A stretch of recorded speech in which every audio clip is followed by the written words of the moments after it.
This is the Educational Triage Podcast. Welcome. We invite you to come along with us on an exploration of interviews, issues, and other exciting and relevant topics in education, especially alternative education. They say alternative education is a laboratory for mainstream education. Why?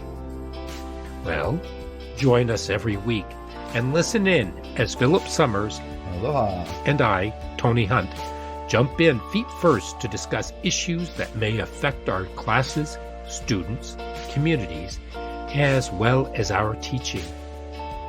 Please subscribe if you enjoy and find relevance in what you experience here. And if you haven't left a quick review, please do. We appreciate your candor and insights so we can improve as we move forward. Now, let's see what's on board today. And welcome back to Educational Triage. This week we have Joe McQueen. Hello. The author of Calming Young Minds, which is an incredible book. So, Joe, why don't you introduce yourself and tell us how you came about writing this? Well, yes, my name's Joe McQueen. I'm an alternative education principal currently, still active duty as I like to think of it. So I've been in the field for almost 25 years. I've worked residential and I've worked in detention centers. I've been a drug and alcohol counselor. I started off as an LBS 1, working with mostly behavioral students with some pretty significant social emotional issues. And it wasn't till maybe 6-7 years ago, I started developing different trainings on de-escalation and just understanding mental health. And probably about 5-6 years ago, really started deep diving into restorative practices and how that looks. I was doing restorative practices with my kids back in the late 90s, early 2000s, but we didn't call it that. I just called it like family practices. So we kind of pretended like our class was a family and we did family circles and things like that. So after going to countless trainings on different things, different techniques and things to use in schools. I've been a trainer for, all the things, handle with care, TCI, CPI, safe crisis management, all those things. And I thought, I don't feel like a lot of what's focused on when they talk about de-escalation is real life stuff. Like I'm in the trenches every day. And some of the things that you're suggesting I do, I think to myself like, I feel like there's some things you could do before that. So anyway, I developed these trainings and I started doing them with schools in the local area, started doing some conferences in Illinois, and then I did some national conferences. And I applied for a national conference. It was Innovative Schools, Las Vegas, last year, probably almost around this time. And one of the guys who was a keynote speaker there sat in my session on de-escalation. Now, when you go to a conference, you're trying to do a 6-7 hour, training, and they say you got 50 minutes. So you're really just sort of super superficial stuff like, here's some quick tips. Hope you pick that up. Ask me questions later. And so the guy asked me, for my business card, and I gave him, I'm a principal, so I gave my principal card. And he called me when I got back to Illinois and he said, "Hey, where can I buy your book?" And I said, I don't have a book, man. And he goes, "How do you not have a book and you're talking and doing things on the national level?" And I was like, I don't know. I just send them my synopsis for my trainings and what it's about. And for some reason they say, "Okay, come along." And so I show up and I do it. And he said, "Man, you should really write a book." And I said, "I don't know what I would write a book about. I don't think anybody would really be interested in anything I have to say." And he said, "Well, at the end of your training, your last slide, you had like 6 or 7 trainings that you do at schools." And I said, "Yeah." And he said, "Do you keep those up to date?" And I was like, "Well, yeah, I gear them towards individual schools and whatever they want and, specialize them for what they need." And he said, "Why don't you take your top 3 and just put them in a book?" And so I did. The following Monday, I sat down and I opened up all my slides and opened up all the research stuff I had. And I just started converting it to a narrative that you could read and that would make sense. And when I do trainings, I share a lot of my own personal stories. And I also share a lot of scenarios of, kids I've worked with, because I think it makes more sense. I don't like to sit and listen to a whole bunch of data and a bunch of stuff that like universities did and figured out. And like, can you tell me how you did this? Like, share with me the last time you were in the trenches doing this. And so I put that in my book too, because I thought, people want to know that this is authentic, that I'm not just a guy who Googled a bunch of stuff and did a bunch of research. Like I've been doing this in some of the toughest environments you can have for almost 25 years. And so that's what happened. Calming Young Minds was born, and now it's available for people to buy and hopefully read and change their lens, their insight on how to work with kids. In writing the book, you have some anecdotes that are in there, and those must have been the ones that really stood out as you were starting to hone your craft, I'm going to say, in being a behavior specialist and then moving on and forward. And I think it was Philip who said that you treat kids as though and approach them as though they're actually human. Yeah, I think I was one of these kids, and I say a lot. In fact, I did a restorative circle with some staff members in our the place I worked at just yesterday. And I said, everybody brings, when you land in the world of alternative ed or even residential, I found over the years, we all have a story, something that drew us to those kids. And for me, I thought, these kids are my people. I was a kid that was diagnosed with a behavior disorder. I was diagnosed as oppositional defiant. I was clearly ADHD. I could have been the poster child for that. And I knew what it was like to be annoying to adults and have adults not want me around and be bothered by me and just that hurt feeling of, I just want to be liked. I just want to be okay. And you guys don't want me around, don't want to be around me. Looking back, I get it. I was kind of a difficult kid. And so I think that when I work with these kids, we forget this is somebody.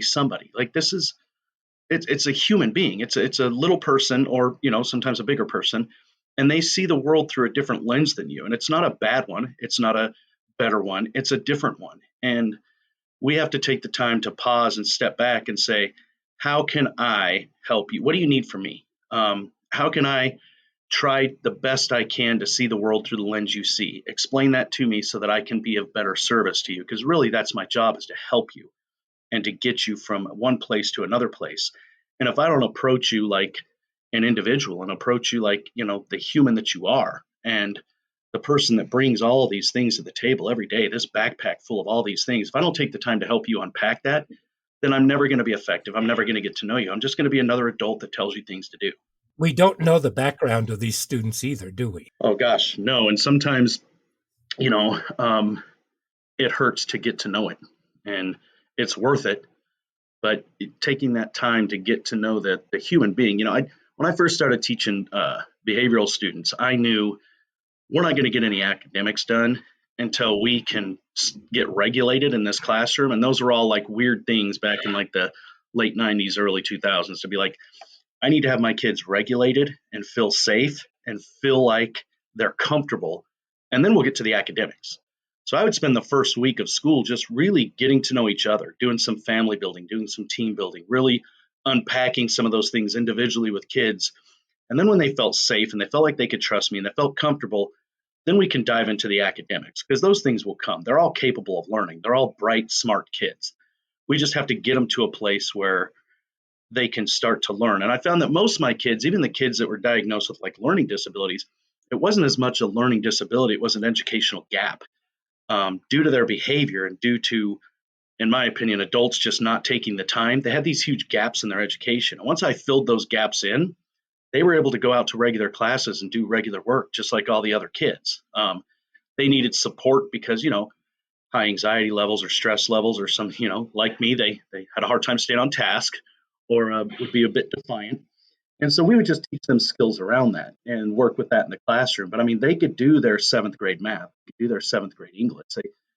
That part wasn't a struggle. It was just how to sit in a classroom and regulate themselves and adapt to that setting. And it was surprising that as high as I would raise the bar, they never didn't meet it. They met it every time. And I thought, God, my kids are probably brighter than most of the other kids in this school. It's some, towards the end of the year, I thought I got the best kids there is. Like, I'm probably lucky.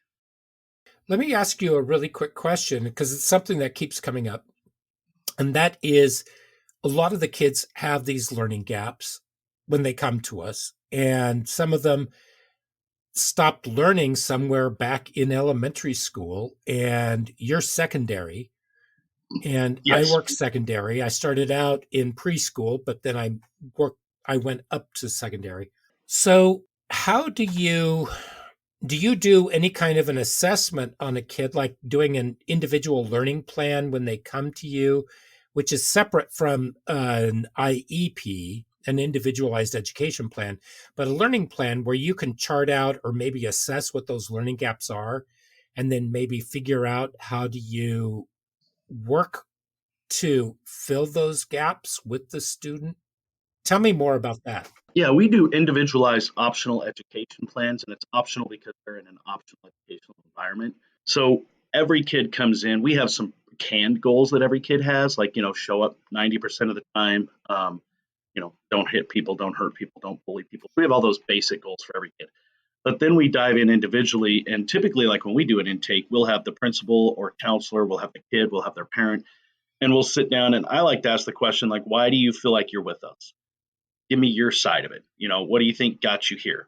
And then dive into that, and it gives you a good idea. If they're like, because I'm a bad kid, I'm like, well, you're not a bad kid. Let's get that off the table. I don't think you're a bad kid. You may have made some poor decisions. So how do you think those decisions affected you being here? Or we have kids that are say like, I'm just way behind on my credits. Well, how'd you get there? What happened that got you there? When did you first start to fall behind?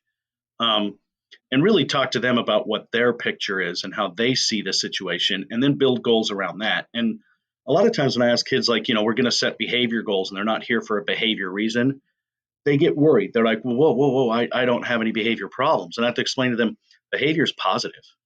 Like one of your goals can be that I'm going to reach out and ask for help more. That's a behavior. It's like all behavior serves a purpose. When I'm hungry, my behavior is to eat. You know, it's not a negative behavior. When my wife does something that I enjoy, my behavior is I tell her I love her, maybe give her a hug. It's not a negative behavior. I said, so let's not have that connotation that all behavior is negative. Behavior is just a response, it's how you do things.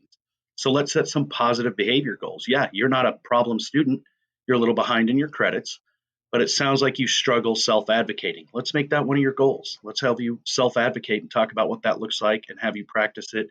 And we can do all kinds of stuff to give you a stronger voice to advocate for yourself. So we do a lot of those individualized things. And we have, yeah, we do assessments. It's a lot of it's online assessments and things like that to look at where they fall and what gaps, if they're recognized, we can fill in and things like that. Are they pretty receptive to all of this when you're going over it with them? And then when they have to put pen to paper or whatever they're doing in order to learn it, are they more receptive because you've already gone over this and there's an agreement with them?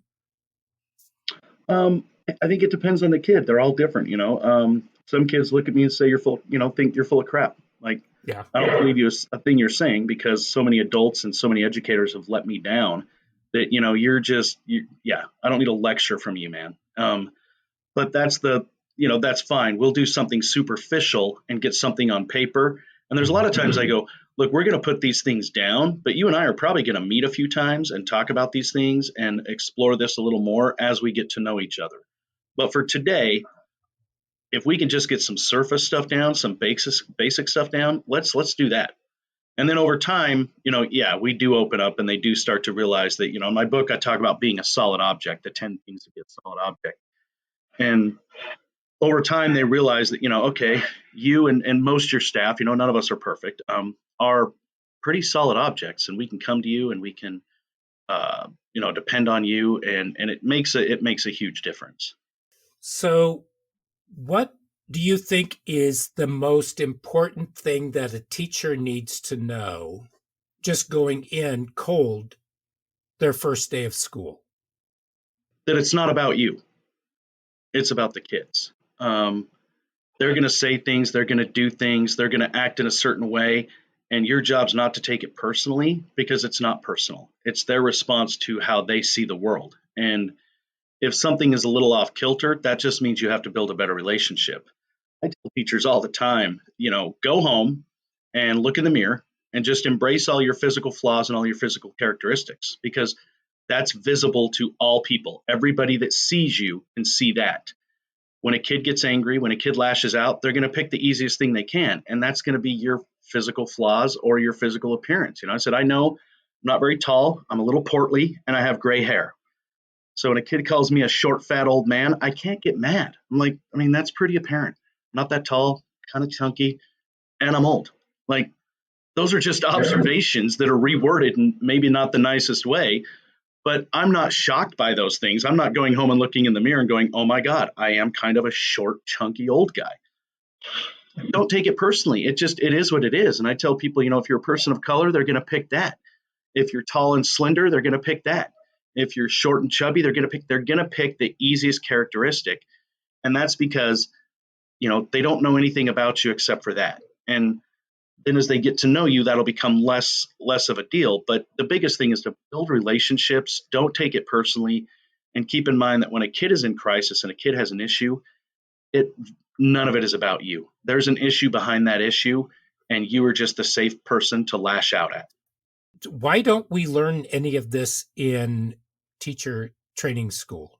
I have no idea. I gave my book to one of my daughters. She's in college at ASU. She's going to be an art teacher, and she just took her first intro to special ed class. And so I gave her a book to take to her professor, and I just said, "Hey, from one sped teacher to another, I love you. Thanks for taking care of my daughter." And she started reading through this, and she said, "I should use this as like a study portion for my class because nobody ever teaches you this stuff." And I thought, well, they teach us how to write lesson plans and gather data and read test scores and, do all those curriculum based things. But there's an art to education. It's not a science. There's an art to it. And they teach you the science part, but they never teach you the art part. And the art part is going in and checking yourself at the door and giving 100% of, just your patience and building relationships and being willing to work with kids through they don't teach you any of that. It's been a long time, but I would imagine they probably touch on trauma at some point now in teacher school. I don't know.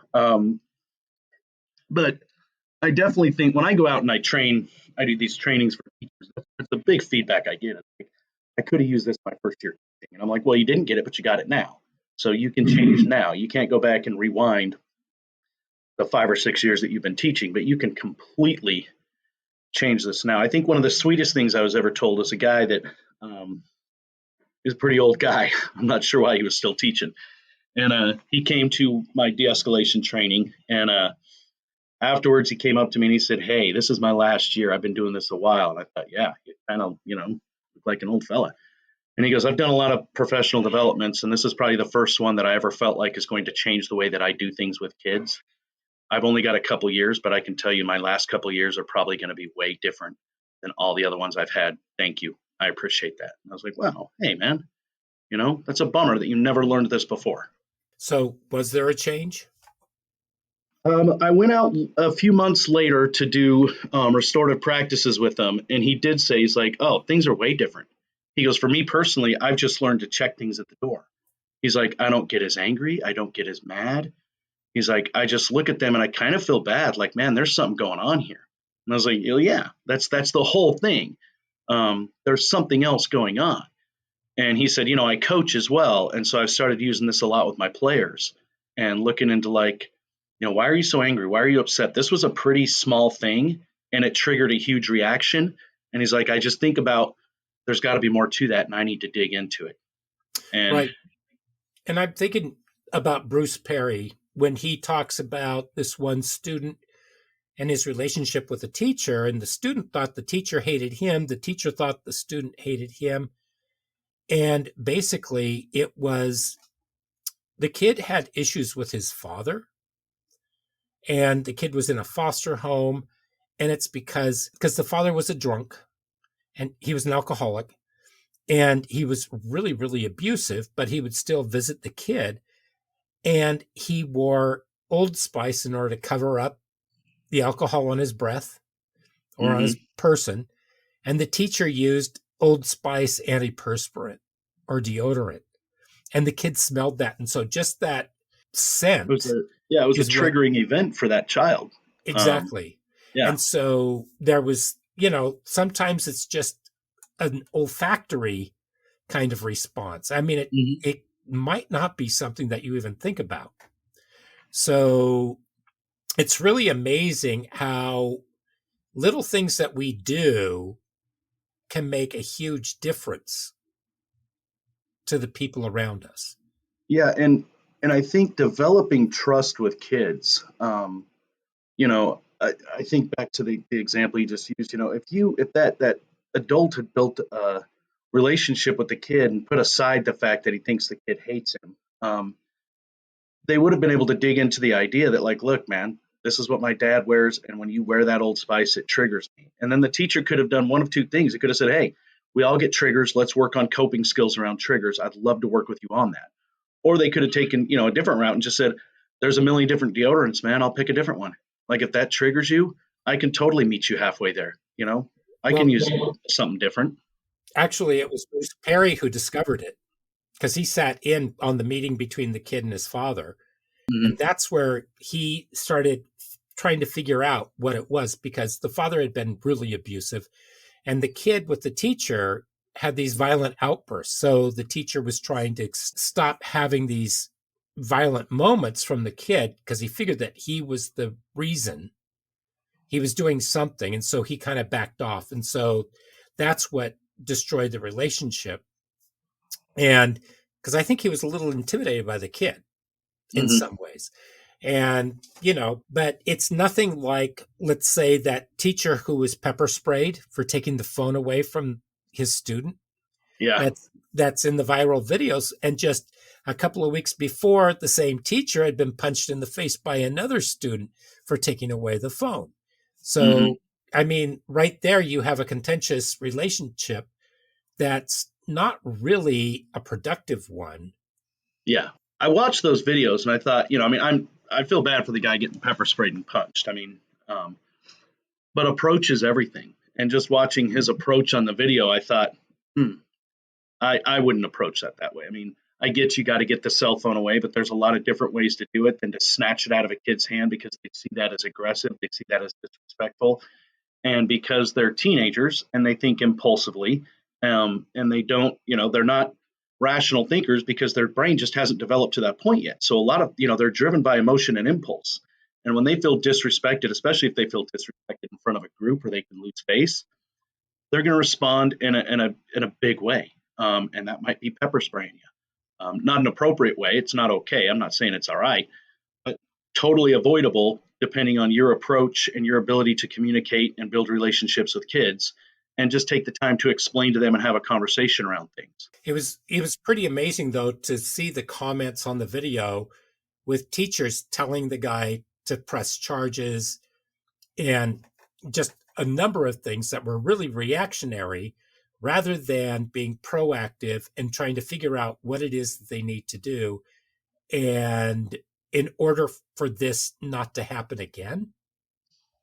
Yeah, I think we're kind of in a we're stuck in a loop where I think education isn't shifting as quickly as it probably needs to. I think there's a lot of ideas around this thought that there should be punishment, harsh punishment.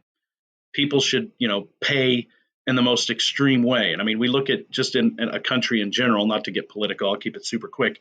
We have the largest prison system in the world.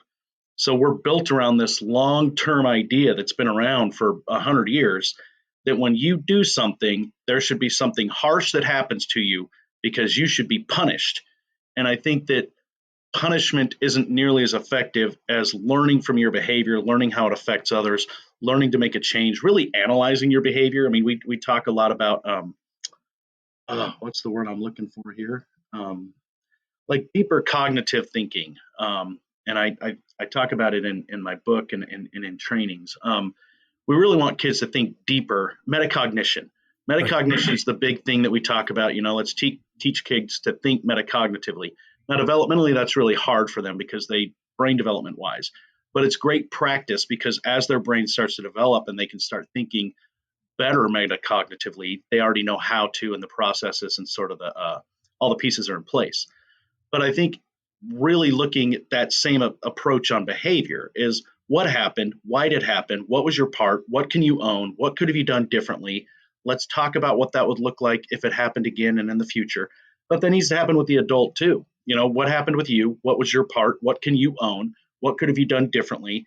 And if the adult and the kid have that conversation and they each own a part, they each say, I probably could have done this differently.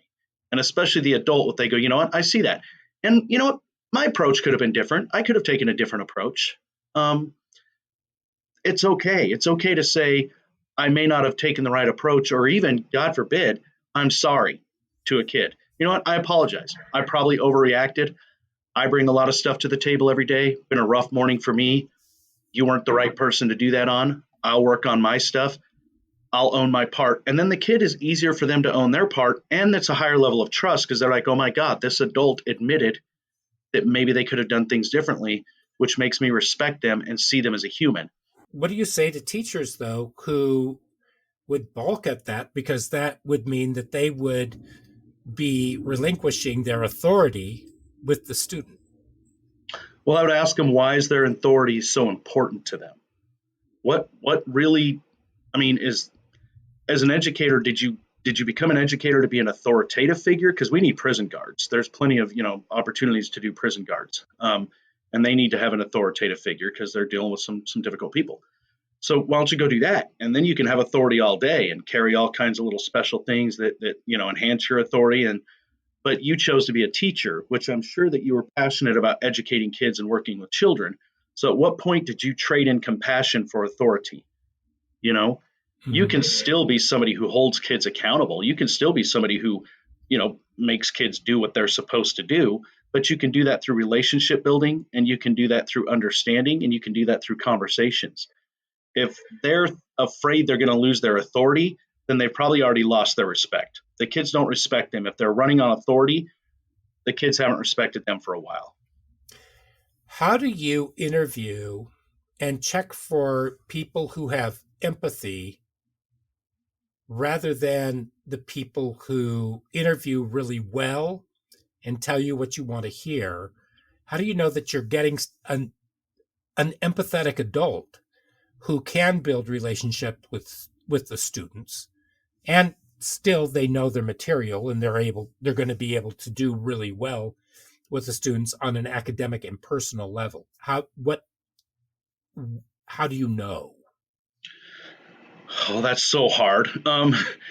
Because you have to find a happy medium. You don't want somebody that's super empathetic and super easy, and the kids are just going to run all over them, and there's not going to be any sort of structure in the classroom. They're not going to hold kids accountable because they just want to be their friend and they just want to hang out with them. And you have to have boundaries, but you also don't want somebody who's going to come in and just lay down the hammer. Um, I think if you can find somebody that's right in the middle, I can typically train them to understand how to walk that line. And it takes time. And I've worked with, working in residential is always interesting because, um, there's a high level of turnover. And that's just residential everywhere. I've worked residential in Illinois and in Arizona, and it is what it is. It's a hard job. And I've worked with like the very authoritative, drill sergeant kind of people. And I've done a lot of conversations with them. I've even kicked them out of like dealing with the kid for me. Like, why don't you go away to the adult? Like, I got this. And a lot of conversations around, look, dude, like, you got to change your approach, man. Like, this is not okay. It's not healthy. You're setting the kids off. And then I got to deal with the aftermath because I'm going to kick you out. But I've also worked with the people where I'm like, okay, you can't let the kids do that. And like, well, I told them to stop and they didn't. Well, then you have to be a little bit more authoritative and let them know you can't do that. This is why. These are the rules. So it's hard to find that middle ground. But I think if you can find somebody who's compassionate and willing to learn, you can mold those people into that. It takes a while. I mean, it takes a couple years. And I have a small teaching group. I only have we have 140 kids. I have about 13, 14 teachers. And we do a lot of training, a lot of conversations, a lot of one-on-one. I go in and do a ton of modeling. I'm in the classrooms a lot, and I deal with all the behaviors at the beginning of the year with the teacher with me, so they can say, okay, look, this is what I want you to do. This is how, and then I talk to them afterwards, like, what did you notice? What did you see? And I'm not perfect by any means, but I'm definitely mellow, and I've definitely been doing it long enough that it's just kind of second nature. I can't remember the last time a kid made me angry. I just don't get mad. I was like, oh, we got a lot going on here. Let's figure this out. But what's the difference between where you work and, let's say, a mainstream school as far as discipline goes? I think the biggest thing that we take time. We make the time to stop and figure things out. We're not a machine, and so we know that it's far more important for my teacher to take time out and work with a kid and figure things out and be able to bring things back around full circle. That's, if we don't get all of math done today, so be it. Math will still be there. It's not going anywhere. Let's take that time. What I run into when I work with mainstream schools is, especially I get this a lot when I do like restorative practices stuff. We don't have time for that. Like, because I try to tell them, when you have an issue in a classroom, your dean or your principal or whoever you have should come and switch the teacher out and let the teacher deal with the student, because that builds relationship, that builds trust. When the person that comes from the outside comes in, pulls the kid out, does whatever thing that they feel needs to be done in the moment, because they're really just looking to move on to the next thing. I'm going to settle this kid down in 5 minutes because I don't want to deal with it, and then I'm going to send them back to class, and that way I'm done. I don't have to deal with it. I don't want to deal with it. Well, the teacher loses authority because now the teacher's just a tattletale who calls somebody else in who's more powerful, and that person comes in and lays down a bit of punishment or some lecture or some threats or things like that, and then we move on about our day. But nobody takes the problem to go, or the time to say, what's the real problem here? Like, what's really going on? And they'll tell you, we just don't have time. And so I tell them it's a systematic issue then. It's not an ability issue. You guys have the ability to do it. I just gave you 8 hours of training on how to apply it. I'd be more than happy to come back, work in your school, do everything you need me to do. So it's a systematic issue. You don't have the time. And, teacher unions and things like that, teachers aren't going to go in on their break or their prep hour and meet with a kid and do something restorative. They don't have enough staff to swap teachers out so the teacher can have a restorative conversation. So, it's a school system issue is really what it is. We don't hire enough people, we don't train enough people, and we don't give enough attention to all the trauma and all the psychological issues and all the real things that are going on outside of education. We just kind of keep hoping that if we can get through today, then we'll start again tomorrow. And I think to myself, like, don't you want tomorrow to ever get easier? Like, do you just want to keep getting up and dealing with the same things every day? Or do you want to take some time, slow down, get to know your kids, build some relationships, deal with what's really going on, find some resources, tap into what that kid needs and their talents and things like that. And then all your tomorrows will get a little bit easier. And eventually your whole school will run a little bit better. So our mainstream schools then, I like the term machine that you use for them, because that implies that it's very rigid in the way that it moves. But I was having a conversation earlier today with somebody, and it seems to me that they've got everything all cockamamie now, because the teachers used to be the ones who would take care of the kids, and the administration would support them in one way or another. We were talking about how we are having a difficult time seeing how the kids are even at the center of the school anymore, and what's the mission of the school, and whether or not those are just words on paper, or if there's actually a follow-through as far as serving the community, serving the children, and doing that as a unified team, where the paraprofessionals are supporting the teachers and the kids in the classroom. Teachers are doing the direct services, and then the admin help follow up with that and give support. And I see administrators who absolutely refuse to go into the classroom because that's not their job, because they've set up this hierarchy. Yeah. And so I'm just wondering, have we really lost what school, quotes, really is and what it's truly about? Yeah, I think it's a system that doesn't work anymore. And typically systems adapt to society as we evolve and we move along and our needs, our wants change. Where school's kind of been run the same way since it started. And I don't have the cure, I don't have the fix, but I know that I sat on a little group not too long ago, and they were talking about how do we attract more teachers? How do we get more teachers? And I kept saying, pay them more. And they're like, well, no, no, no, we're not going to do that. What if we did this? And I was like, just pay them more. And they're like, okay, Joe, we're not going to pay them more. And I was like, well, then I'm not going to attend our next meeting, because that's the first step is pay people more. But also looking at our system and figuring out, are we about the kids, or are we about test scores and education and things like that? Kids will learn if they're provided an opportunity to learn. And if you make that environment something that meets their needs, I think we're still sort of stuck in that idea that it's, like back when I was a kid, where it was very rigid, and, everybody was on the same team. If the kids didn't do what they were supposed to do, we were all allowed to beat them. And then they would fall in line, and then they would do what they were supposed to do. And we don't live in that world anymore. We have a lot of kids that have a lot of trauma, that are exposed to social media and all these different things that have huge effects on them.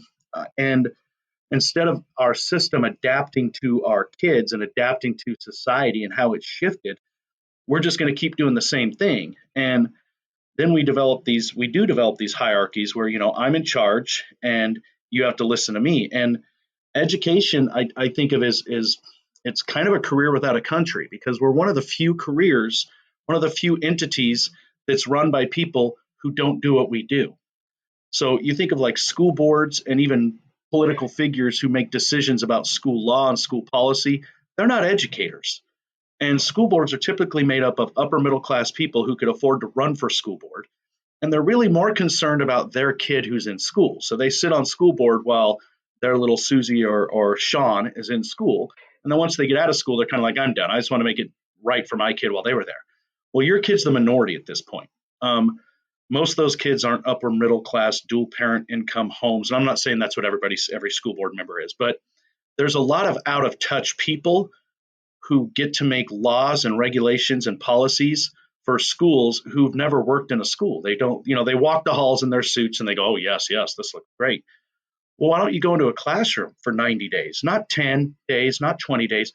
Do a full 90 days in a classroom, teacher prep, the whole 9 yards. You can have the teacher hang out with you and help you. You'll be like a little student teacher for 90 days. I think they would change their perception, and they would say, oh my God, first of all, you don't have half of the things you need. Yeah. You don't have the support physically, and you don't have the support like with other people that you need. I know. Schools should employ more people. I don't know why we don't. Well, I know why we don't employ more people, because we don't pour money into education, and the money we do pour into education kind of trickles down into that hierarchy. You have people making a huge amount of money up here, and people making a tiny bit of money down here, and it's just, I don't know how to fix it. Please, no politicians try to call me. I have no idea, but I think that we could do a heck of a better job, and I think that we could start by bringing educators to the table and asking them, what do you need? And then saying, let's start just pouring money into this and make sure the money's going to the right places and making this a better place, because our kids aren't going to continue. It's going to get worse. They're not equipped to function in something that was designed 80 years ago and hasn't been updated. Everything else in the world is updated except for our approach to education. Well, a couple of things. School boards don't always have parents. Yeah, sometimes they're just people from the community. They are people from the community for the most part, who sometimes use it as a stepping stone for something bigger, or because they just want to be a big fish in a little pond. Yeah. And then educational policy, as we found out a few weeks ago when we did our episode on education, who makes it, we know that less than 20% of educational policy makers actually have any experience in the classroom or as an educator, and being an educator is a really loose term nowadays, because I see all these people calling themselves teachers and educators, which is co-opting and misappropriating the term. I mean, everybody can be an educator because we all teach, but the term for the profession needs to be somebody who actually educates children directly, I feel. And I don't see a whole lot of that happening outside of the classroom. So we're kind of gummed up, and we're at the mercy of politicians and all these people who get all ginned up because of the media, because of different whatever is happening, and they take their torches and pitchforks to the board meetings, and then we have all this fallout that happens. But I agree with you that we need to have people spend more time in the classroom. And I kind of like the idea of every 5 to 7 years, every administrator needs to go back to the classroom for a full year. Yeah, I would be fine with. I mean, I think that's great. I know what it's like. I worked as an education consultant in the way back, and I lost touch with the kids. I worked with the kids little by little, but I didn't have that long-term relationship with them because I would be with them for a few days and then I was off to another school, another district, doing something else. But I didn't really get to do a whole lot. And I really missed that connection. And I think that's one of the things that personally I don't want to lose. So my teachers would tell you, like, he's here all the time. Like, I swap them out to go to the bathroom. I cover their classes if they're sick or they're gone, because we don't really have a deep sub list in alt ed. We kind of cover our own. So if somebody's gone, somebody else is covering that classroom. But I think that myself and even my assistant director, I mean, there's probably not a 45-minute window unless I'm in a meeting that I don't have a kid in my office sitting and talking with me or chatting with me, or I'm in the classroom talking to one of the kids. And I think it helps to maintain that authenticity, that I understand what's going on here. Because, I taught in public school for quite a while, and I can remember, gosh, I didn't see my administrator, but maybe once every couple of weeks. And then I was scared most of the time. I was like, oh my God, why are they in my hallway? I'm going to go in my classroom and tell the kids to be quiet because, we got to make a good impression. But I agree. I think that, there is that, once they leave the classroom, they lose touch. And then, so now you've got people who are out of touch who are running things. And then the people above them are completely out of touch. I mean, they may not even have kids, so it's a really goofy system, and it boggles my mind that we haven't revamped it. We just keep plugging away. Even when it's not working, we all just look around and go, I don't know why it's not working. Well, probably because we haven't changed it. And when you do try to change it, you have so much negative reaction and so much pushback, because there's one thing that I've learned: teachers hate change. Administrators hate change. And so even if you're trying to do something that's going to be more beneficial to the students and possibly less work, it's just changing, doing a slight tweak with the mindset, people they just fall apart because they need to make sure that the structures that they have in place stay in place because they can't deviate. And every teacher should be doing something new and innovative every single year, if not almost every single week or day, in order to keep the learning curve for themselves up. Mm-hmm. And that's what keeps education exciting and fresh for everybody. Yeah, and I would argue for the teacher's sake that I think the biggest reason they hate change is because it's always curriculum change and a new idea to tell them how to teach. I think they lack creative freedom. I mean, they have some, but it's like you can be creative and have fun if you keep it in these parameters. And so every year they say, we've got a new math way, we've got a new reading program, we've got a new social studies program, we've got a new way that we want you to teach. And so I think teachers just get sick of this idea that, like, every 2 or 3 years you're telling me I have to do what I'm doing in a new way, instead of just saying, you know what, you got a college degree, you seem relatively smart, our state has laid out the standards, make sure you teach all those and have fun. Be creative, do what you want. We're going to put some weight and looking at some assessment. I want to make sure your kids have growth, and we can measure growth in so many ways to show real, just concrete growth intellectually with kids.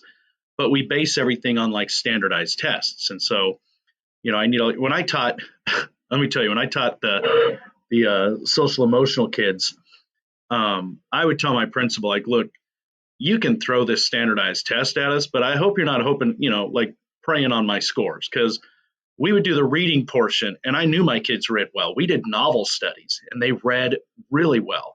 And I'd say, okay, let's go ahead and begin the reading session. I would say, okay, begin. And I'd have 90% of my class a minute later, done. I was like, are you really, though? Do you feel like you read the whole thing? And they're like, yep, did my best, Mr. McQueen, promise. And I'm like, I feel like that was 3 minutes. I'm a quick reader. I'm like, are you, though? Are you that quick? Okay, because you can't, make them do it. There's certain, parameters. I can't force them to go back. And I would think, well, our scores won't be that great for reading. And I would do the math as well. The math, okay, guys, let's go ahead. Let's begin. And 10 minutes later, done with my math. I'm like, oh, there was like 130 questions. I answered all of them, Mr. McQueen, I promise. Remember, we promised we'd answer them all? I'm like, I appreciate that. I mean, thank you for answering all of them. But they weren't going to do that. Or I would have the kid in tears because he reads at a third grade level, but he's in seventh grade. And they're like, well, you have to take the seventh grade test. And I'm like, he can't read at seventh grade level. It's going to frustrate him, make him sad, squash any confidence I've built in him in reading. You're going to destroy all that in one day and give me the next 7 days to rebuild this kid. I'm like, well, they have to do it. It's the law. What law? So, I could measure growth academically and intellectually with my kids in a million ways, but we don't allow teachers freedom, which it's like a dictatorship. And then every school has its own little mini dictatorship that says you have to teach our curriculum our way within these, and I think that's their biggest hate on change is the fact that it's always changing. They're always being told they have to do it this way. And change for all humans is hard. The example I always give my staff is I say, hey, look, change is difficult. If it wasn't, I would have a 6-pack and guns. Like I would be ripped. I'm like, but I don't want to change my diet. I don't want to go to the gym. I don't want to do all that cardio. Oh my God, I don't want to do that. Like that's a lot of change and that's too hard. So I choose to be a little portly because I love ice cream and I like to eat and I'm not willing to make those changes. Could I? I surely could. It would be super hard. It would be a whole life-changing event for me. But it's easier to do what I do now. And, change is difficult. If it was easy, like I said, we'd all be in great shape and be doing amazing things. Yeah, no, I agree with everything you're saying. So let's go into schools and how they deal with discipline.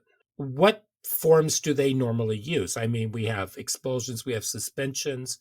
What are the other forms that we have, and what are the consequences for those? I think one of the greatest moves we made was to get rid of zero tolerance. That was a silly idea. But I think most schools are still capitalizing on that punitive response. If you do something, I have to take things away from you or put you in a place that like in-school suspension is just turned into a corral of kids that aren't really doing anything academically or learning from their behavior.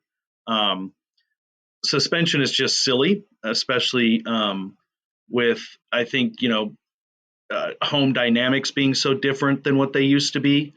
I always tell my teachers, I was a pretty rough kid and I lived on my own through some of high school, moved out my junior year. And I said, if I knew that I could get suspended for 3 days every time I told a teacher to F off, I would just come in every Tuesday. And at the end of the day, I would tell a teacher to F off so I could have Wednesday, Thursday, Friday off.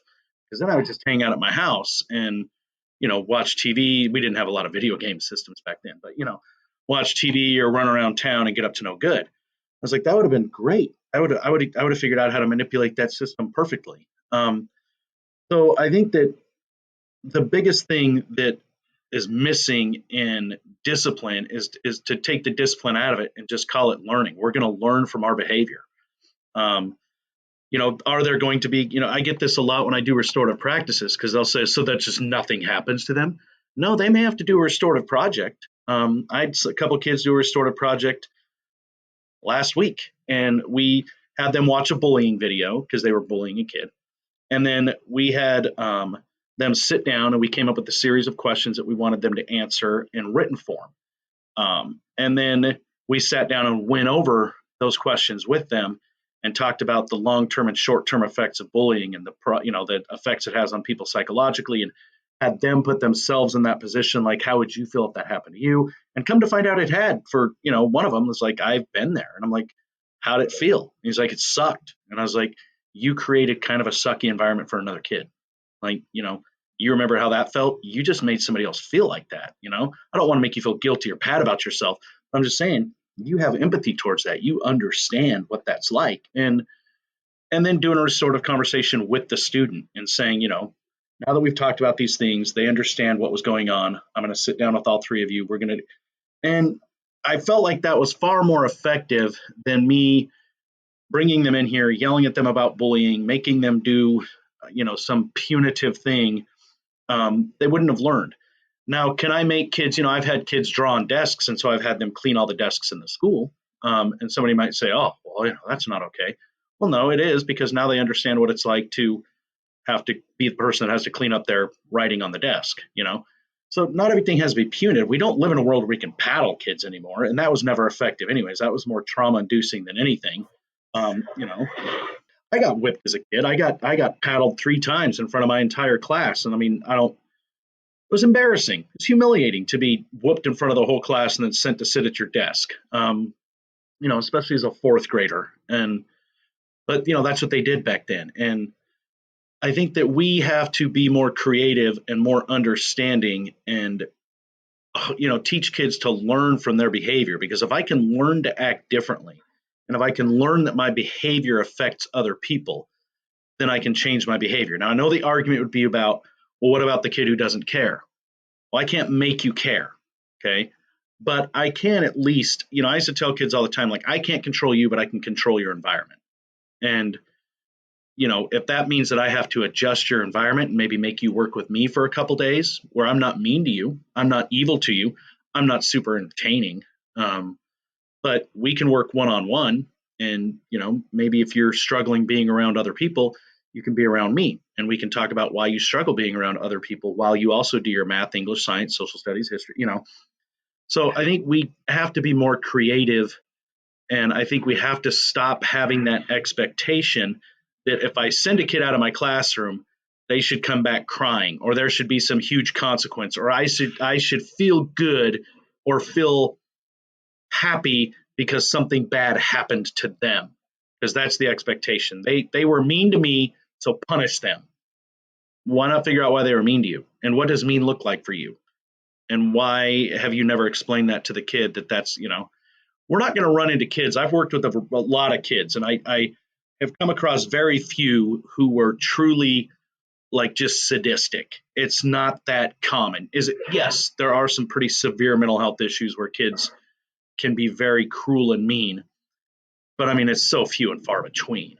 98% of your kids, I just made that statistic up, by the way, are going to be probably decent human beings that can learn from their behavior. And the earlier you start it, the more empathetic they become. And then they become citizens who are more understanding of the world around them and the people around them. But you're not going to be able to stop a psychopath or change a No, psychopath, are you? no, but you're not going to come across, I would say, if you taught, I've been doing this 25 years, and I can honestly say one diagnosed, and one that I'm quite sure he's in jail for murder, that were probably in that area of sociopathic, severe conduct disorder, But I've worked in alt ed and residential, and most of the kids I've come across are pretty good kids. They're not crazy, evil, mean, sadistic people. They're just kids who got a bad shake, who never learned how to process things, who have a ton of trauma. So they have a trauma response to things, which is, really, they need to learn some healthy coping skills around that and how to process that. But I haven't come across a lot of kids that were just like terrible people. It's just most of us aren't. Most of us are pretty good people. That's true. So, what are the discipline methodologies that you use in alternative ed that we don't really see in the mainstream? Well, I don't have a lot of major issues, and I'm in alternative ed. We have a lot of proactive conversations with our kids. We make a goal to build relationships with our kids from the first day they step foot in the door. If we see one little thing out of line, we have a restorative conversation. We pull kids aside and say, what's going on, man? Like, what's up? What's happening here? And because we do that, we have a lot of conversations. And I know that's going to sound crazy to people. So you just talk to your kids all the time? Yeah, pretty much. I just talk to my kids all the time. I ask them a ton of questions about themselves. I get to know them. I build that trust level where they can let me know what's going on in their life and how I can help them. And that's what we do. We're just honest with them. We have great conversations with them. And I don't have a lot of major events. I mean, my students do what typical students do. Like we may have a kid throw a paper towel across the classroom, and I'm like, well, that's pretty average. I mean, we're going to have a conversation around that. We don't go, just ignore it. But I'm like, if, my middle school teacher and I were having a conversation and he was kind of struggling. It's his first year. He's like, they talk all the time. And I go, yeah, they're middle school. And I go, are they cussing? He's like, oh, no, no. And I go, are they having like really unhealthy conversations or saying inappropriate things? He goes, no, a lot of it's just kind of silly for the most part. They're just goofy. And I go, yeah. He's like, what do I do about that? And I go, you don't, that's a worldwide phenomenon with middle schoolers from all over the planet Earth. Like, that's what they do. I was like, are they getting their work done? He's like, yeah, they're getting a lot of stuff done. I mean, they do well. They're taking notes and doing all that stuff. And I was like, I could just remind them that, there's time and a place, but don't harp on them or scream at them because they're kids and they're going to do kid stuff. And we don't have any major behavior issues. I mean, even the kids that were bullying the other kid, they weren't physically bullying him. What they'd done is they'd gotten together and they wrote on their arms, F this kid. And I was like, dude, guys, really? And so, and they wrote actual F him, not the F word. They just wrote F. And so they're like, at least we didn't cuss. And I'm like, no, I mean, we know what that means. But I mean, that's like a major incident in our school, which in reality, I'm in alt ed school. I've got a ton of kids here for behavioral issues. And that's the biggest issue I could tell you that we've had over the last 2 months is that right there. Other than that, cool stuff. I mean, I had a kid throw a juice box at a kid. We pulled them both out, had a restorative conversation. He was like, I didn't really mean to hit him. I meant to throw it over him. And he's like, well, but you did hit me, and they figured out that it was a complete accident. And, so yeah, it sounds crazy, but we get to know all our kids and we talk to them and we get to know them on a human level. I think the fact that you talk to them and you speak with them, because I've talked to principals who tell me, yeah, I speak to the kids. We have conversations and I ask the kids later, so have you ever been in there? And they say, well, yeah. And I say, okay, so tell me about your conversations. It's not a conversation. They talk at us and then they say, do you understand what I'm saying? We say, yeah. And they say, okay, get out of here. Mm. So there's a huge difference. And I think people need to understand that kids want to have a voice. They want to be heard. And sometimes they'll act even worse after they've been with an administrator or a teacher who's just spoken at them because they're so frustrated because they weren't heard. They didn't understand why they couldn't be listened to because there was a good reason for whatever happened, at least in their mind, happened. Mm-hmm. I think that whenever I have a kid in my office, and I see my teachers do this as well, I think we pride ourselves on how we start conversations. And again, it's never about us. And so whenever we have an issue, one of the first things we ask is, what's going on? Like, what just happened? Tell me your side. I'm curious. Like, tell me what you think went, But I have kids in my office. I'm like, why are you here? And they're like, you know why? And I'm like, well, I know why, but I want to know why you think you're here. I want to hear your side of things. I want to hear what was going on. Like, tell me. And then, active listening, a simple thing, paraphrasing, asking, curiosity questions, kind of just simple stuff like, well, why did you throw a juice box? It's like, well, I went to throw it at the kid behind him because he's my friend to get his attention and hit him in the head. Do you think are we supposed to throw juice boxes? No. So you were throwing it at your friend because you thought it would be fun. Yeah. I'm like, all right. And how'd that work out? Well, I hit the other dude in the head and he got all pissed off. I'm like, totally. Do you think he should be mad? Well, yeah, I hit him in the head with the juice box. But just having those basic conversations, they know what happened. They're not oblivious. They're, and they can own their part. And then you can say, okay, now that we know what happened and you basically know what you could have done differently. I don't have kids that often. They're like, I don't know, what could have I done differently? almost the majority of the time, they're like, I probably could have done this differently. I'm like, okay, I mean, you could have. It is what it is. It's over now. So now we got to talk about what do we do moving forward. We can't rewind and go redo that, but we can make amends. We can do something with this information that we have and build, build on it. So what do we do? What do you think we should do? I ask the kids all the time, what do you think we should do? What do you think our next step is? And it's surprising how often they're like, I should probably apologize. I'm like, yeah, but apology is more than just a word, it's an action. So what does apology look like for you? When you apologize moving forward, what's that look like for you back in the classroom?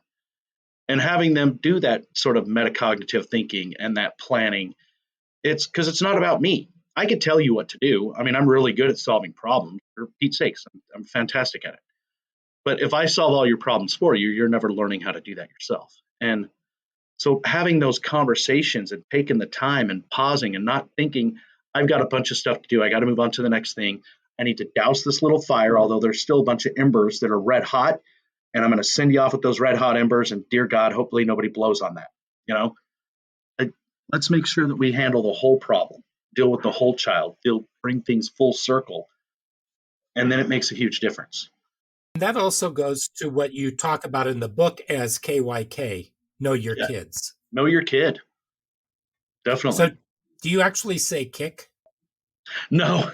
I tell people, I tell my teachers all the time, like, what do you know about them? Just curious. And they'll say, well, I know this, and that, and this. And I'm like, well, based on that information, what's your perception of what's going on with them? And then if they say, I don't know, I'll say, have you asked them? No. Why don't you ask them? Like, we have this idea that we can't be honest with kids. And we 100% can be honest with kids all the time. Like, they can handle it. We don't want to dump huge, heavy things on them in a very non-therapeutic way, but we could totally be honest with kids and just say, man, you're off today. What's going on? Like, what do you need from me? Do you need to talk to some, because we don't always have to be the savior. We could say, do you need to talk to so-and-so? I know you got a great relationship with them, but just being honest with kids. We started I know this is kind of a side note, but we started a GED HSE program at my school about a year after I got here, because I would get referrals with kids that were like 17, 18 with one credit. And so the school would send them to me and be like, go there, McQueen can graduate you. And I would have to look them in the eye and go, no, I can't. You're 18. You have one credit. But I don't want to turn you away. And so we had a GED program with our adult ed program that was attached to our services. So I asked my boss, can I just hire my own GED teacher?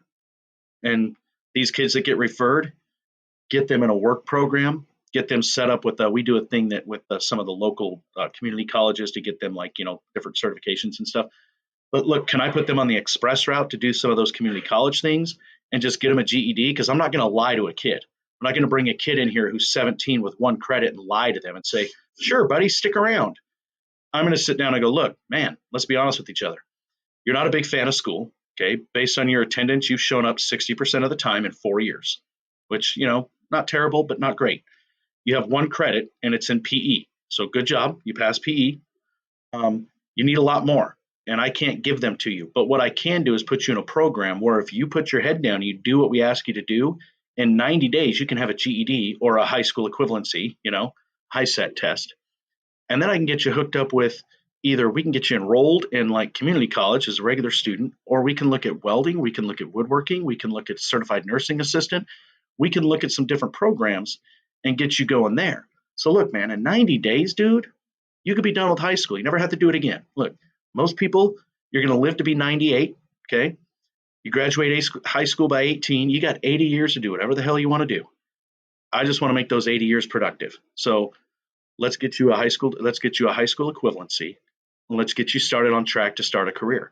But I'm not going to lie to you and look you in the eye and tell you that you can graduate, because that's not true. And I have more respect for you as a human than to tell you a story that's not. We can be honest with kids. Oh yeah, we can. What I don't advocate for though is there was an incident where a staff member got in a kid's face, and the kid got back in that staff member's face, and the staff member said, "You will respect me." And the kid said, I don't respect you and I don't have to respect you. I will respect these people, but not you. And so they took that kid into a room and basically told that kid all the confidential information that they had on this kid. And the kid just sat there and said, so? And they said, I want you to apologize to me now. And the kid said, not until you apologize to me. Well, that wasn't going to happen. So the staff member came in and talked to me and said, what are you going to do about this? And I said, well, you kind of did some of the wrong things that you shouldn't have been doing. Oh, And to be quite 100%. honest, the other kids believe that you have been targeting these kids in the class. And so that was kind of like them telling you, knock it off. I will not be spoken to that way. And I said, but that's how you speak to them. Yeah. So let me talk to the kid, and then maybe we can have you sit down and have a conversation with him with a moderator who's there between you. We just come to an agreement or something. No, I will not. They need to come to me and apologize, or I will not work with them again. And the kid looked at me and said, I'm willing to apologize. I know what I did was wrong, but I need them to own up to what they did. Mm-hmm. And it never happened. It never happened. That staff member absolutely refused. And yet walks around talking about how we do restorative justice. Mm. And so I think that we need to have people be a little more self-aware Yeah. that they can't bandy these things about, but they have to be part of the solution as well. And sometimes you have to take your medicine. I know I've done it so many times over 40 years. So, but some people just cannot. And I think those are the people that can't leave it at the door. Mm-hmm. Yeah. If you're going to be an educator, it's a lot of ego checking because you have to, again, it's not about you. Like, I tell my teachers all the time, our kids get an endless supply of respect and dignity, and their respect and dignity bucket is refilled every morning when they show up. We will never be disrespectful, and we will never treat them without dignity. Will they be disrespectful to you? Yes. But cognitively and developmentally, they're in a different place than you. So you can look at them and think in your mind, I totally get that because, you're not always somebody who thinks rationally. Like you're a teenager and based on brain development, you think very irrationally and you're driven by emotion and impulse. And I can understand that and I can forgive you for that because if I stay patient and I'm respectful to you, you will be respectful to me. I had a kid not too long ago. He had a vape on him, and God, I hate the vapes. I just put that up there. The worst thing in the world. But refusing to give it to the teacher, and he came in, and I've known him for a couple of years, and I'm like, look, dude, do we have to do a pat down and get all weird and uncomfortable and have a long conversation about it, or you just give me the vape? And so he gives me the vape, and I go, okay, thank you. And I go, man, let me ask you, you supposed to bring a vape to school? And he goes, no. And I said, let me ask you this: have I ever, in your 2 years that we've known each other, disrespected you or treated you badly? He's like, no. And I go, can you have a little bit more respect for me and not bring a vape to school? And he kind of stopped for a minute. It was like, I mean, yeah, I guess. I didn't know it was like a way of disrespecting you. And I go, it's not. I mean, I don't feel sad that you brought a vape to school. I go, I'm not going to go home and have, like a sad little cry. I go, but dude, it's the rule. And it's the rule that I have to enforce. And you're not old enough to have a vape. I know the cops aren't going to stop you. They're not going to write you a ticket. It is what it is. I go, but man, look, dude, if you can just not like leave it at the door, hide it in the alley. Like, come on, be more creative, but don't bring it to school. And he's like, I could do that. But if you have that level of respect for them all the time, it's not about us. It's not about whether or not we get respected. If you give them respect and you are polite to them and you work with them and you get to know them, then yes. But in the beginning, no. That's the hard part. That's the work that has to be put in is, you get new kids and at the beginning of the year, you just have to assume like, I'm going to have to put up with a whole bunch of stuff and build a lot of relationships and swallow my pride and check my ego a million times Because if I do what I'm supposed to do and I build these relationships and I do some proactive things and I treat this kid with respect, 3 months from now, we're going to have a perfect, well oiled little relationship that is kind of a really respectful give and take with things. And I think the students usually, even if they won't back down and you leave it where you didn't get upset with them and they walk out, they will come back and they will apologize eventually. Mm-hmm. They will do some kind of atonement. Yeah, I mean they're impulsive. It's just, when I do de-escalation, I talk about trauma and brain development, and I just want to remind people that teenagers' brains are in a different place than yours. They don't think rationally. I'm not saying they're um, like crazy irrational people, but they're kind of crazy irrational people. Like they're very impulsive. They're very emotional. Um, they're very over analytic of how the world sees them. Um, they definitely put a whole heck of a lot of weight in peer interaction and peer acceptance, and they'll die on the top of that hill rather than be lose face in front of their peers. And understand that and understand they see the world differently. And the best conversations you're going to have with them are away from everybody and when they're calm. There's a lot of times where I've told kids, even restorative conversations between kids, I'm like, we're not going to do it today because neither of you are in a good place. And I can respect that. It would probably take me a while to cool down and get myself in a better place. So we're going to separate you guys for the day. But tomorrow morning, when you guys get here, we're probably going to sit down and have a conversation. And I've told kids the same thing with me. Like, look, you're super heated at me right now, and I get that. I respect that. I can understand you're angry, okay? And I can respect your anger, okay? I'm going to walk away. I'm going to give you some time. And what I'll do is I'll check in with you at the end of the day or tomorrow morning, and I'll see if we're at a place where we can have a conversation. And if we're not, just tell me we're not. It's okay with me. It's not going to offend me. I'm patient. I can wait for you to be ready.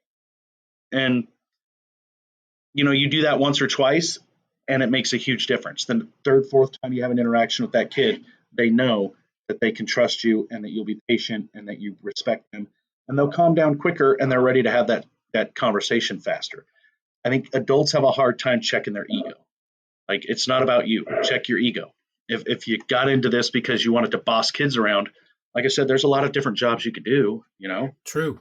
Now let's switch and tell me, because you talk about using positive peer culture. Yes. That's based on Vorath and Brentro, 1974. I used positive peer culture when I was working in the one-room schoolhouse with my residential kids.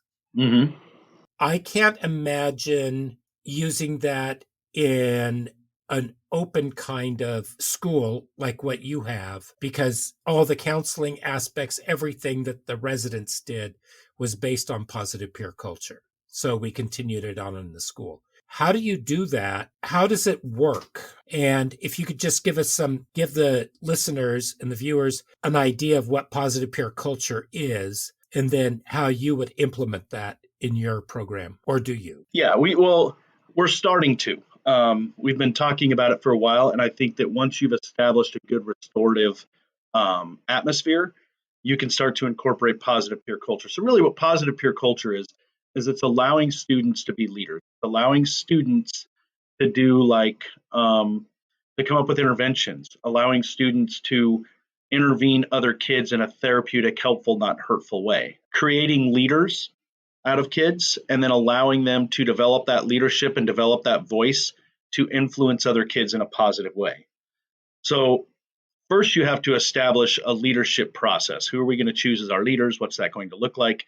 And then there's a lot of training around that, like how to encourage them to communicate just the general expectations of the school. But when I first started using this, I would use it in my classrooms.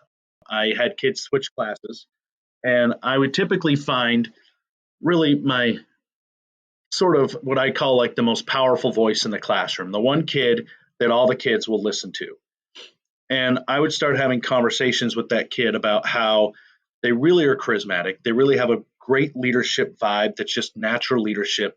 And just have conversations around leadership and what that looks like and what they feel like, what kind of leader they would be and what they think expectations in our classroom would be. And once I was able to build a good relationship with that student, I could have all the kids come in and I could just look at that student and say, like, hey, Susie, does it seem loud in here? And that's it. They would stand up and say, hey, guys, excuse me, can we focus up to Mr. McQueen real quick? And everybody get in their seats. And then everybody would get in their seat and sit down. And then I would, I didn't have to go high five them or anything like that. But at the end of class, I'd be like, hey, I appreciate you helping me out, man. That made a big difference. Thank you. Like, again, you got a lot of charisma. You got a lot of leadership skills. You got to tap into those because you could do amazing things. And that's just in one classroom. Now, when you start developing leadership in your schools, then you can start using those kids in a way where you give them some freedom. I wouldn't say using them, but allowing them to be part of your process, and they become people who can sit in on restorative conversations. They become people who, when a kid is struggling, I can say, do you want me to call Kyle, who's another kid? And maybe Kyle can have a conversation with you real quick. So you can use the kid that's a little bit older to talk to a kid that's a little bit younger, and just, high school to junior high or high school to elementary even. And you teach those kids what it's like to be a mentor. You teach them what it's like to be a leader. But you also want to take your kids with a little bit of a quieter voice and team them up with some of your leaders to give them some confidence and to allow them to develop their voice as well. So it's an interesting dynamic, but it makes a huge difference, especially, just the simplest thing is establish a school leadership team and allow them to have some control. Now, they're not going to run around telling kids to sit down and be quiet and telling them that they're suspended and any of that nonsense. But if you have a major incident with 4 or 5 kids, you might bring those 4 or 5 kids in and 2 or 3 of your leaders and say, let's all sit down and do a circle together. Now, having that peer influence makes a huge difference. And I tell people, like, whenever I do trainings, I don't mean to break people's hearts, but I always say, like, how many of you guys have kids that are 12 and older? And if they raise their hands, I go, well, you're kind of done raising them. Their peers have taken over. Around 12, their peers have more influence than you. And I said, I'll give you an example. I could buy a pair of brand new Air Jordans. Now, my kids are all grown. They're out of school. But when my kids were in high school, I could have bought a brand new pair of Jordans and wore them home and told my kids, check out my kicks. They'd be like, lame, you're lame. Like old man in stupid shoes. Now, one of their friends could have bought the same pair of shoes and worn them, and they'd have been like, oh, my God, Dad, you've got to get me these pair of shoes. And I'd be like, well, those are the same ones I have. But you look dumb in them. Like, don't wear yours the same day I wear mine. Like, their peers have a way bigger influence than we do. And so you get kind of a twofold win here. One win is that you get to take kids who have that natural charismatic leadership ability and teach them how to use that to grow and be positive and apply it to, even a work world and professional situations, and really tap into that, because they're the kids that opportunities are going to be, doors are just going to fly open for them based on the fact that they're super charismatic and funny and people are drawn to them, but I would rather you run a small company than run a large gang. So you get to teach those kids how to tap into that just natural, ability and talent. And you also get to have kids bought into your program and bought into what you're doing. And they genuinely are bought in because you're bought into them. Like, I've bought into you enough to give you a voice and respect that voice and take into consideration what you share, and also give you some opportunities to lead some kids and help out with some things. It changes the dynamic if it's done correctly. Now, I've seen it done really poorly too, where you've got your group of leaders and they run around like a bunch of little dictators screaming at people all the time, and then staff backs them up on it. Like, you heard what he said. I'm like, oh my gosh. So now we have bullies that are helping the bullies bully the kids. Like, this is terrible. We've got like 2 levels of bullies. We've got grown ones and half grown ones. But if done correctly and done in a way that's supportive and therapeutic and really tapped into that restorative process, it can be hugely effective. How do you stop the corruption? You call it out. So I would just tell kids, like, I'm not, if I had an issue or something going on and they're like, I want to help, I'm like, I don't think you help therapeutically all the time. I feel like you're kind of mean to people. Like, I would just be honest with them, like, my job's not to yell at other kids, and your job is surely not to yell at other kids. So I'm going to go find somebody who I think does a little bit better job at this. I'd be more than happy to have a conversation with you on how I think that could look. But right now, in this moment, You're just not the right person for me. Do you think maybe that might come from insecurities on their part? It could be, but I think that it comes from the only time I've seen it happen is it comes from adults allowing them to, because they're kids, they can't handle high levels of power. Most adults don't handle high levels of power. So it's giving them too much power rather than empowering them to have a voice and help other people. When you turn it into you have ultimate power to do whatever you want, well, that's kind of corruptive. But if you tell them you have the power to have a voice that's shared, as long as it's being helpful, we welcome it. Then it teaches them, it takes work and it takes time to really work with those kids and talk about leadership and what that looks like. Okay, so let's go into restorative practices Yes, because this keeps coming up, and I think that positive peer culture is in some ways it works hand in hand with restorative justice, I agree. and I think that they're just so perfectly matched. So explain the intent behind restorative justice, why people might have an issue with it, and why it works so well. Well, I think the biggest issue I think people have with it is it's not punitive enough for them. They want it to be punitive. And it's just that's not the idea behind restorative practices. And restorative practices, I mean, historically has been around for, a long time. I mean, it could trace it back to tribes on every continent who did some sort of restorative practice. And it's the goal of it is to learn from what you've done and then make amends where amends needs to be made, and then move forward knowing that you can do something differently next time. And so, um, again, I think the problem people have is it's not punitive. I think the hard part about incorporating it is it takes time, it takes energy, and it takes human beings to do work. And that's the biggest, I think, complaint or kickback I get from people is how are we ever going to find time to do this? And like anything, if it's important to you, you'll find time, you'll make time. And, having those conversations and building different sort of thought processes and thought patterns for kids. And there's a lot of different restorative project things that kids can do. There's a lot of things you can tap into in the community. There's a lot of things you can have kids do around the school. Doing just restorative conversations or restorative circles is a huge thing. I think people get freaked out about a little bit of it. Like our teachers are taught your circles at the beginning of the year should be completely benign. Like they're not emotional circles. They're like, let's all introduce ourselves. The next circle might be, let's talk about what we enjoy to do on Fridays if we have a Friday fun. You can use it to introduce a topic like, hey, we're going to talk about fractions. Let's do a circle.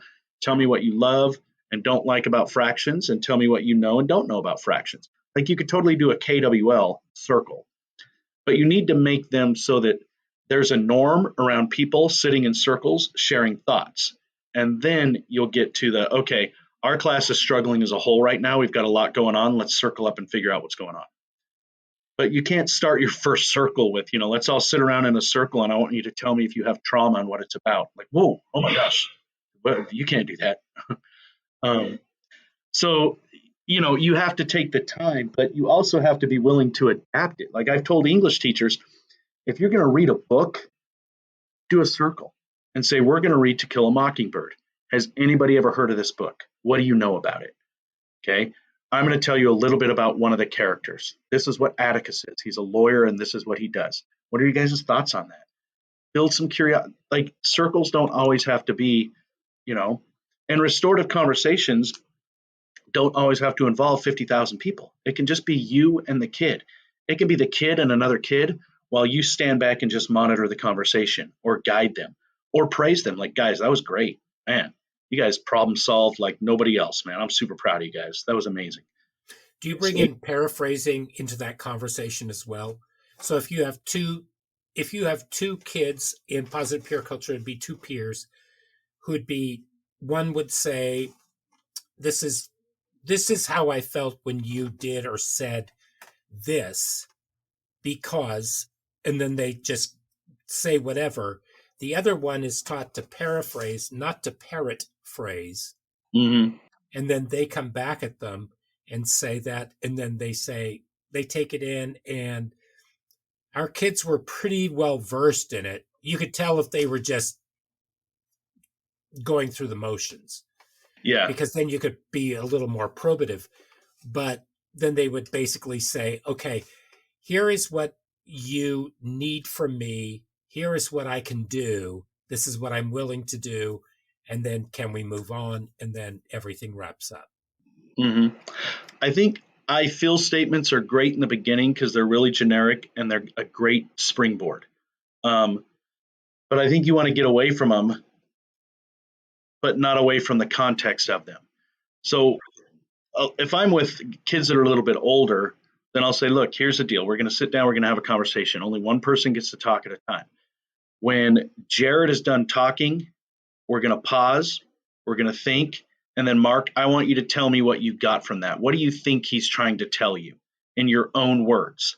So basically, I'm telling them to paraphrase without telling them to paraphrase. And then that kid will talk and we'll pause. And I'm like, all right, process that. I don't pause like, let's wait 30 seconds. I just said, process that. Are you good? What do you feel like he was trying to tell you? Now remember, he had something to say. I want you to tell me what you heard, what you got from that. And that's me basically prompting them to paraphrase without using the terms paraphrase. And then when they're done, I'll ask the other kid, do you feel like that's accurate? Do you feel like he understood what you were saying? And if they say no, I'll go, okay, let's try again. Like, explain it differently maybe for us so that we can understand. And so I put myself on each kid's side so we can understand. And so now the kid doesn't feel alone or dumb. Like, explain it again because he didn't get it. That's kind of, belittling. But I'm like, all right, explain it so we can understand better. And I'm like, all right, what do you feel like you got out of that? And then ask them, do you feel like that's what he said? Yeah, awesome. All right, now you go and see if we can figure out what's going on. So, I mean, it is a lot of, walking and hand holding in the beginning to make them better communicators and to teach them to pause and to listen for purpose, and teaching them to paraphrase without teaching them like when I do trainings with teachers, I teach them to paraphrase and then I have them practice, because it's a training. I'm not in the middle of training if I'm having a restorative conversation, but I kind of am because I'm training them on how to have a healthy restorative conversation. If I can get them good at it, it makes my life easier later because then I can just say, hey, why don't you guys have a restorative conversation? And if they've done a few of them, I can just kick back and watch it happen and jump in when I need to. Like, whoa, you're interrupting. Hold on. Remember the rules? You got to wait till they're done. I couldn't help but think about restorative justice and the negative implications people have associated with it. And yet, there's the movie like The Mighty Ducks, which is based on restorative justice, Yeah. that became so popular. There's a great book out there called Touching Spirit Bearer. I used to have my junior high kids read it, and it is 100% restorative justice, um, and it's an amazing book. At the end, I mean, it really does go full circle and deals with trust and nobody believing you, and the kid's a little criminalistic and probably has some pretty severe behavior and trauma issues, um, but it's a great book, simple read. Young kids can read it. I used to have my middle school kids read Touching Spirit Bear all the time. I probably have 10 copies laying around my schools. Wow, I'll have to look at it. The last thing that I want to cover with you, and this is the biggest umbrella that you have in the book, and that's relationships. Yeah. So, what is it about relationships that people, teachers, administrators, just people in general don't get? Because I know tons of people who say, how do you build a relationship? And it's really interesting that they would even ask that kind of a question. Hmm. So, what's your advice on how do you build relationships, and why are they the core of everything that we do? Well, I think, building relationships with students and with kids that we work with is very different than building relationships like outside of work, like a friendship. Because friendships are very reciprocal. It's a very give and take. I get, but I give. And there's a higher level of trust on those. I share what I feel I can share, and it takes time, but you're building a very high level of trust and a friendship. And it takes a lot of energy and effort and time spending to each other, and there's certain things that attract you to each other. You share the same beliefs or core values or even hobbies. That's a whole different world that and that's not how it is with school kids. With school kids, it's I'm going to build a relationship with each and every single kid, and the biggest part of that is it's a give, give, give, not a take, take, take. First of all, I don't want to share anything with them. I tell, especially people who work with high school kids or junior high kids, anything you say can and most likely we will be used against you at some point. So don't share your personal information. Please don't share your trauma or any terrible thing that's happened to you. Keep it pretty superficial. Make it about the kid. I want to know more about you. Like, what's going on with you? What can I do for you? And so the relationship is all about you having an open door and an open mind for them to build trust and be reliable and be that solid object, because you want them to trust you for good reason, because you should be trustworthy. You don't want them to trust you as like a game of manipulation. You want them to trust you because you can be trustworthy. And when they trust you, then they're willing to open up to you. And when you are genuinely caring and concerned about their well-being, then they feel safe. And if kids feel safe and they feel like they can trust you, the relationship will happen pretty organically. You have to pretend sometimes because kids tell us things that we're not interested in. And we have to, if it's important to them, it's important to me. And so if it's a big deal to you, it's a big deal to me. I tell a story about my daughter and a purple brush all the time when I do trainings, but I also talk about how sometimes kids will come to us with. I had a kid come to me and he lost his PlayStation 4 or whatever they're up to now, 5, I don't know. And I know he's a big gamer. That's his whole world, for God's sakes. He gets out of school, he games until 1 a.m. And so he comes to school and he's super mad. And I'm like, oh, dude, what's up, man? I go, you look super pissed, man. Rough weekend? And he goes, my parents took my effing game PlayStation. I go, oh my God. I go, dude, that's your world, man. I go, that's how you connect with all the people, I don't know, probably around the world at this point. I was like, I don't get PlayStation, but I know you all can get online and do whatever. And he goes, yeah. And I'm like, man, why'd they take it? And he said, well, because I didn't come home. And I go, what do you mean you didn't come home? And he's like, well, I went out on Friday with my friends and I just didn't come home till Sunday. And I'm like, dude, you just didn't come home for like 48 hours? And he's like, yeah. I'm like, oh. I go, I'm glad you're safe, man. I don't want to know what you were up to. Okay. But I'm glad you're safe. I can imagine your parents are freaking out, dude. He's like, yeah, and they took my PlayStation. I was like, man, that sucks. They took your PlayStation. Now I'm thinking in my mind, 100% they took your PlayStation. I probably would have thrown it out the window and smashed it. You let one of my kids. But I want to sympathize with him. But I'm also thinking, I'm like, man, I mean, when do you get it back? Well, like in a week. And I'm like, that's not bad. Like you could handle a week, right? I go, dude, yeah, your PlayStation, you love that. That's a big deal to you, man. Why do you think they took it though? Do you think it's just because you didn't come home for 48 hours? Yeah. Do you think a week is too long or do you think a week is fair? Like, what's your thoughts on that? And it's amazing how often they're like, I mean, I guess it's kind of fair. They understand. But I don't want to go, well, yeah, of course they took your PlayStation because you didn't come home for 24 hours. I would have freaked out if I was you. I would have, I'm like, I want to sympathize with like, oh my God, the PlayStation. Oh, if it's serious to them, it's serious to me. And even when it's not serious to me, like I'm happy he lost his PlayStation in reality. I'm like, hell yeah, good, But I want to be that person that's like, oh my gosh, because I understand how important it is to them. So we have to do those things. We have to pause and take a minute and relate with them and understand them and ask those questions about them. I mean, all of us as humans love to talk about ourselves. It's just we get conditioned not to, because you're braggadocious or arrogant or that's all you talk about is you. So we get conditioned over time not to. But if people ask us about ourselves, we love to share. And so take that time and ask the kids about themselves. Not intrusive questions. That's too much. But, the little things. It makes a difference. And that relationship is going to change your entire world with that kid. And some kids are hard to have relationships with. Some kids, I tell teachers, look, you're not going to like every kid that comes across your path. You're a human being. You're not going to love and like all the human beings you come in contact with. But if you don't like a kid, they should never know. They should think that, by golly, you just think they're the bee's knees. And if that means that you come in and you have to put on your thespian face, you got to put on that mask and do a little acting, then you act your butt off. Okay. At the end of the year, they'll go away. That's what happens. They go to another grade. And you can say, okay, I did a really good job. But by no means should they ever know that you go home at night and go, oh my God, Joe. Ugh! You know, it shouldn't happen. They should feel equally as appreciated as all the other kids, and you should make equal effort to have a relationship with them.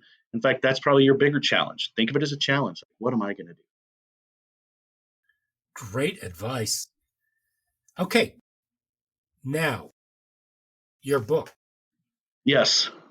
We've been talking about a lot of the ideas in the book and things that you put out, the things that you give trainings on.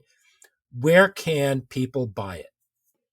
It is on Amazon. If you just go on Amazon and you put Calming Young Minds by Joseph McQueen, it'll pop up and you can read it. And then I give a review. Unless you're going to give 1 star, then just keep that to yourself. You can email me. But it's available. It ships pretty quickly. I think that I designed it to be a really easy read for people. I also put little projects in there so you could use it as a book study if need be. And I think it's a little bit fun. It's not, 900 pages. You could do it in like a week or two and carry it around in your back pocket. I was able to read it in 48 hours. That's good. But I'm a fast read, and it was just absolutely affirming everything that I knew. And I still learned a lot. It's Good. always nice to have reinforcement, but there are always these other takeaways that you can take with it. So, and Philip, I'm sorry that he couldn't be here today, but he was talking about how he just thought it was one of the best books he's read as far as working with our students. Oh, wow. It's clear. It talks about what we need to know. And it's just there. And so it's in a conversational kind of language. So thank you for writing it. Oh, thank you for reading it.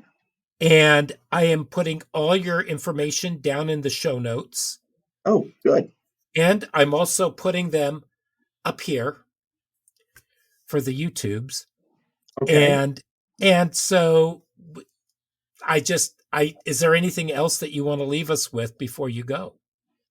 I guess my only shameless plug would be I do have an LLC, Therapeutic Perspectives. I come out to schools. I'm more than happy to spend 2 or 3 days with you and really walk through these things with your staff, even willing to come out and walk around your school and hang out and give you some just observation on culture and climate among the students and teachers and things like that. I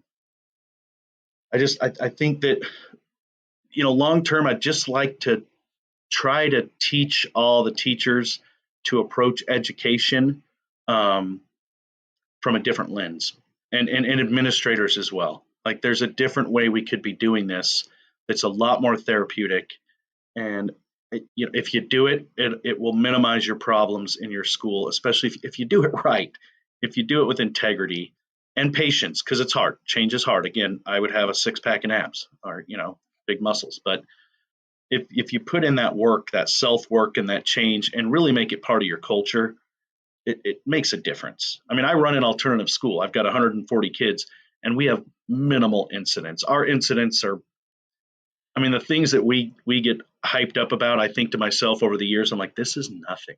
Like, you guys are all excited because we don't have that many incidents, and we had a kid knock over a chair and cuss. Like, that's not that big of a deal. We had it happen once, and you guys are freaking out. We'll be okay. It sounds like the problems that you have are minimal. They are, but there's a lot of work that's done proactively to keep them minimal. When I first got here to this school, it was not good. Very mob mentality, kids fighting, breaking things, coming in, under the influence of drugs, throwing chairs, fighting teachers. We just don't have that anymore. It just doesn't. I don't even have kids fighting kids. Not that I'm, minimizing that, but they don't even fight each other. they come talk to an adult, and then we have a restorative conversation. So maybe that's another conversation we can have about how do you go in and change a school culture to take it from being toxic to being therapeutic. Time and patience. And a lot of monitoring and follow through. And sometimes you got to remind people that maybe they would be better somewhere else. Yeah. Well, thank you very much. And I am going to say to all of our listeners, have a great week. We will see you later. And until then, adios.